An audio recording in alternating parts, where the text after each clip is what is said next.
আসসালামু আলাইকুম রহমতুল্লাহ বারাকাতু। রসুল্লাহ সাল্লাহ আলাইহি আসাল্লাম একদিন মসজিদে নববীতে বসা অবস্থায় ছিলেন।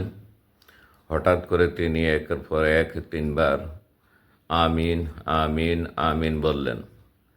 সাহাবাই কারাম বিনয়ের সহিত জিজ্ঞাসা করলেন, ইয়া রাসূলাল্লাহ, আজকে আপনি এভাবে কেন আমিন বললেন? আল্লাহ রসুল সাল্লাহ আলাই সাল্লাম জবাবে বললেন, এইমাত্র জিবরাইল আলাইসাল্লাম আমার কাছে এসেছে তিনটি সংবাদ নিয়ে। প্রথম, জিবরাইল আলাইসাল্লাম আমাকে বললেন, ইয়া রাসূলাল্লাহ, যে ব্যক্তি রমজান মাস পেয়েও তার গুনাহ খাতা ক্ষমা করে নিতে পারে নাই, তার উপর আল্লাহর লানত বর্ষিত হোক। আপনি বলুন আমিন। আমি বললাম আমিন। তারপর জিবরাইল আলাইহিস সালাম বললেন, হে আল্লাহর রাসূল, যে ব্যক্তি তার মা বাবাকে জীবিত পেয়েও তাদের কাছ থেকে ক্ষমা নিতে পারে নাই, তাদের উপর আল্লাহর লানত বর্ষিত হোক। আপনি বলুন আমিন।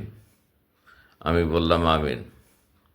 তারপর জিবরাইল আলাইহিস সালাম বললেন, হে আল্লাহর রাসূল, যে ব্যক্তি আপনার নাম শোনার পর দরুদ শরীফ পাঠ করে নাই, তার উপর আল্লাহর লানত বর্ষিত হোক।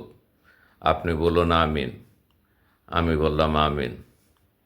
আল্লাহ আমাদেরকে হেদায়েত দান করুক।